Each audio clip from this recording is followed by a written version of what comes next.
Hi, I'm Dan Murphy, and I'm here with Kelly Hodge, the organizer for the Sherborn Summer Concert Series. So let's talk a little bit about this event. So first and foremost, when is it? It takes place on Wednesday evenings during the month of July. We have 4 concerts scheduled for this year, and they begin on July 5th. Wednesdays beginning at 6:30 in the evening and going till 8 p.m. Okay, and so this year's a little bit different because of the construction of the library. So how is that affecting the concert? Well, you'll be happy to know that it's not affecting the concert. We're excited about that. So the Friends of the Sherborn Library definitely wanted to keep the concert series going on, even though the construction is happening. So we actually contacted the church, the UU Church, which is the Universalist Church across the street from the Sherborn Library. And they were very generous and offered us space on their front lawn, so that's where the concerts are going to be this year. Okay, great. So this is still put on by the Friends of the Sherborn Library, as it is every year. So can we talk a little bit about them, what they do? Sure. The Friends of the Sherborn Library is a group of volunteers from the town of Sherborn, and they are people who have been not elected to the board, but asked to volunteer, and everybody serves a different sort of length of time and does different jobs. And the Friends are responsible for all sorts of things that happen in connection to the library. So things from social gatherings. In terms of what I do some concerts that happen throughout the school year, where I bring some of my singers to events at the library. It's just a really good way to get involved if you are living in the town of Sherborn, and it's a lovely group of ladies who handle those things. They do also the Arts and Crafts Fair, which is pretty much one of their largest events in May. So that's something. Those are some of the things that they do. Okay, and if for people who want to get involved, how would they go about that? That's a really good question. So my contact person is Abigail Fisk. So she is somebody who is, I believe her title is the president of the board at this point. I should check. You might want to edit that out if I get that wrong. But she's very nice. And she, even if she isn't that person or having that job, she's a person in the know. So you could reach out to her, or you could just simply go to the library and talk to one of the people who work there, and they would be able to connect you to at least one of the current friends, and they'll point you in the right direction. Okay. And so now let's get back to the concert series. So what acts do we have coming this year? We have 4 very exciting acts. So this year, we've had as many as 7 concerts during a given year, but this particular year we just have 4 Wednesdays. We start on July 5th with a group called the Infractions. And I was checking my notes, actually, and all of the groups that we're having this year have performed at the Summer Concert Series before. So the way I usually do it is I do go back to prior groups if we've had a successful concert, and generally speaking we have. It just goes, it is determined by how much space there is. So the Infractions is a group. They are described as a funk, hip-hop, alternative rock group, and they play music from the 70s and the 80s. They're under the direction of a man named Brian Stratton, who's really a great guy, and they always put on an exciting concert, and I like to use them for the first one to kick off for sure.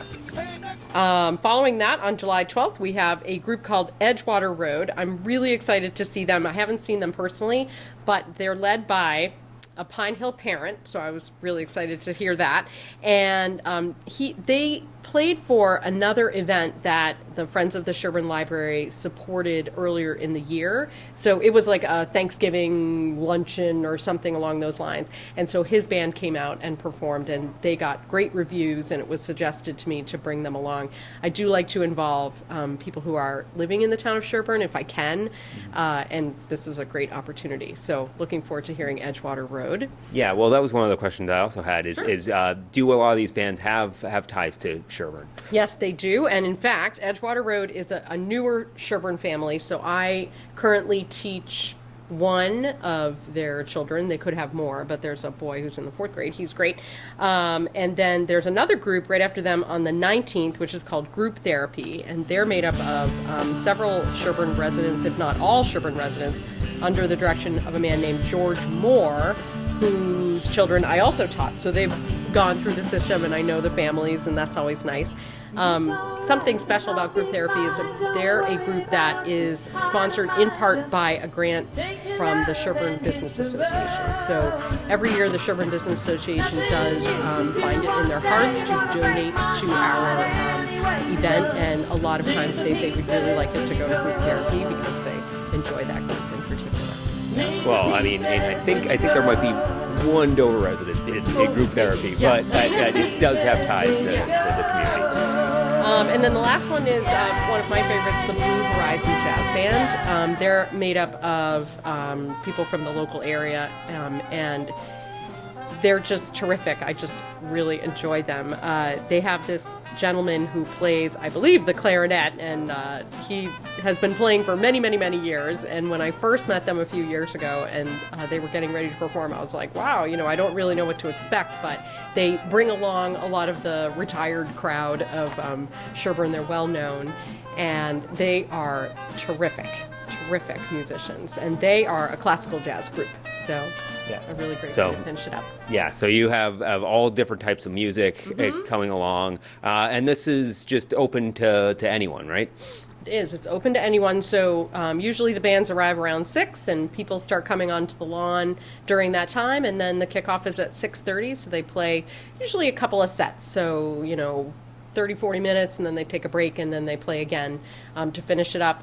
I like to pick groups that play sort of upbeat music because I love to see the kids get up and dance and bring a little energy to the lawn or on a hot day, and that's what I like to see. So I think we're heading for a really good season this year. Yeah, and then what happens in case of rain?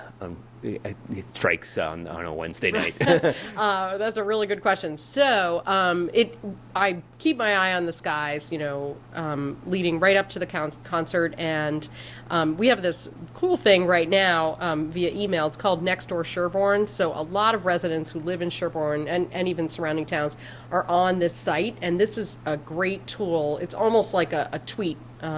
Where I would imagine that if I need to cancel a concert, I would certainly let the appropriate people know, and there would be an email blast that goes out. I actually even have an email in my inbox from Next Door Sherborn about the summer series.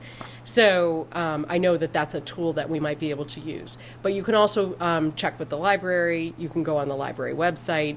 I do believe that something like Next Door Sherborn will be the most up to date, minute by minute. So sometimes they can't post things to the website as quickly. Okay, so I think that covers letting everyone know about the concert series. Is there anything more that you would like to add? One thing that we're doing this year that I think is kind of special, we've wrestled with the idea of trying to get a food truck to come to our events. And what makes this hard is that we can never guarantee the number of people who will come to our event. And so the food trucks, they're hesitant to sign up because they want to be able to say, I'm going to be there and make a certain amount of money. And sometimes we get 100 people and sometimes we get 30 people. So it's just hard for them to commit. So I believe that the board is coming up with a solution. They wanted to say, all right, how can we provide maybe beverages and food for the people? So we have some volunteers from the Friends who are going to be providing pizza, and it's at this point I believe that the slices of pizza would be for sale, but further updates will be coming down the information lane to answer any questions about that. I mean, I don't know if we'd be able to give out the pizza for free, but if we could, we'll let people know. Yeah. Okay, so I think that about covers it. Once again, the concerts will start every Wednesday, starting around 6:30, starting July 5th. So I hope to see you there.